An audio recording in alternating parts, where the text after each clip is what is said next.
আসসালামু আলাইকুম ওয়া রাহমাতুল্লাহি ওয়া বারাকাতুহু। নার্সারি গ্রুপের সুপ্রিয় শিক্ষার্থী, তোমরা সবাই কেমন আছো?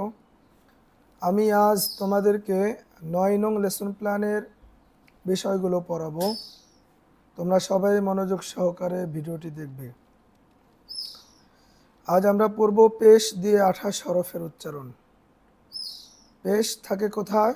হরফের উপরে। পেশ থাকে হরফের উপরে। তো পেশের উচ্চারণ রস্যকারের মতো হবে। এটার নাম কি বলতো? হামজা। আলিফের উপরে জবর জের পেশ আসছে। পেশ আসলে ওই আলিফকে কি বলে? হামজা বলে।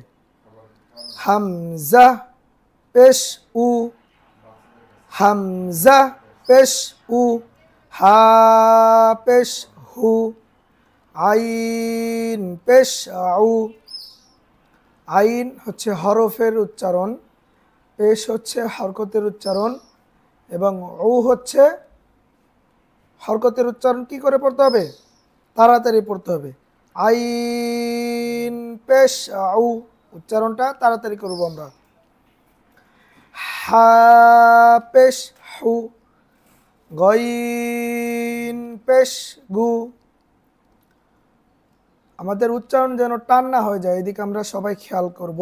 উচ্চারণটা আমরা তাড়াতাড়ি করব। গু যেমন এমন না হয়ে যায়, গু গু যেন না হয়, হবে কি গু। খ পেশ খু, কফ পেশ কু, কাফ পেশ কু,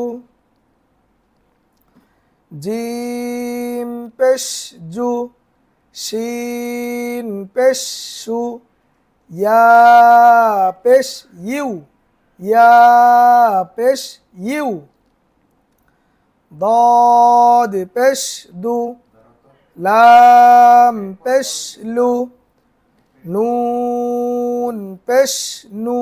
নুন যেন না হয়, নুন উচ্চারণ করার সময় ঠোঁট গোল করে উচ্চারণ হবে।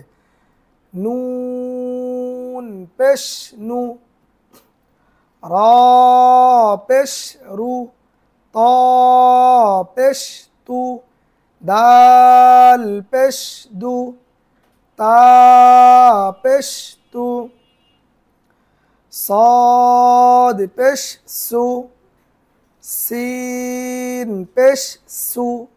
সদের উচ্চারণ সু আর সিনের উচ্চারণ সু। صاد পেশ সু, সিন পেশ সু। সদের উচ্চারণটা মোটা হবে, সিনের উচ্চারণটা চিকন হবে। ঝা পেশ জু, য পেশ জু, য জাল সাই। তিনটি হরফ জিহ্বার আগা দাঁতের সাথে লাগিয়ে উচ্চারণ হবে। দেখো সবাই আমার ঠোঁটের দিকে। য পেশ জু, জাল পেশ জু, সা পেশ সু, ফা পেশ ফু। ফু হলে কিন্তু হবে না, উচ্চারণটা কি হবে? ফু। ফা পেশ ফু, ওয়াও পেশ বু।